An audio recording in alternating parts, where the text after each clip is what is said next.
Ito po ang Jabal Duqum o kaya Mount Duqum sa English. Ito ay matatagpuan sa bayan ng Abu Aris dito sa lalawigan ng Jisan. May layo ito galing sa Jisan City ng more or less 65 kilometers. At ang pag-akyat dito hindi naman talaga bawal, pero dinidiscourage nila ang pag-akyat sa tuktok ng bundok na ito. Maliit lang na bundok ito. Kasi nga may mga kwento noong unang panahon daw, may mga nagtangkang umakyat diyan. Nakakyat talaga sa tuktok pero parang merong tumulak sa kanilang isang puwersa. Nahulog lahat yung mga umakyat at syempre namatay. Hindi ka nga bubuhayin talaga diyan kung mahulog ka mula sa tuktok hanggang sa baba.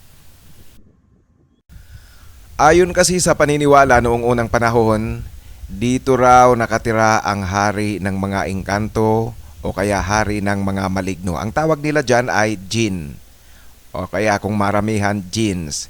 Yan ang tawag nila sa engkanto at maligno. At ayaw na ayaw nung hari na merong taong pumapasok, umaakyat dito sa bundok na ito.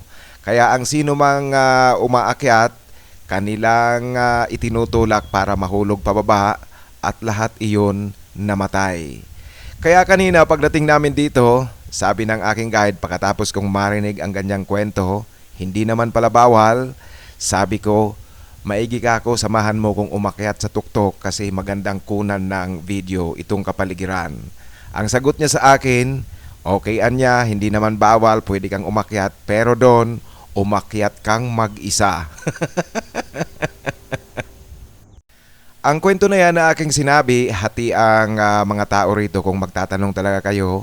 Ang iba nagsasabing totoo raw yan, ang iba naman ay kwento-kwento lang talaga.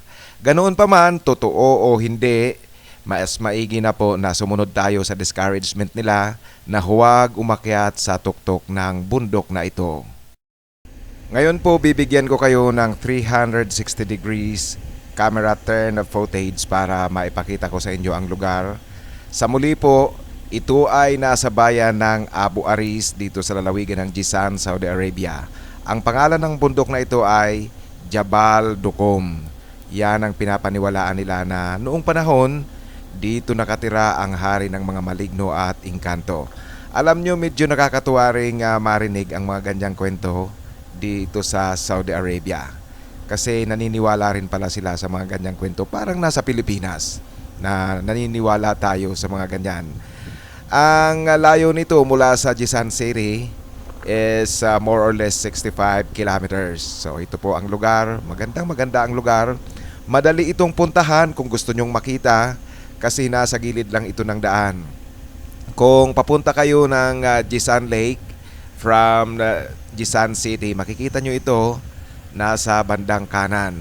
At nasa gilid rin ito ng major road, o ito yung daan na ito, patungo ito sa town proper ng Al Arda.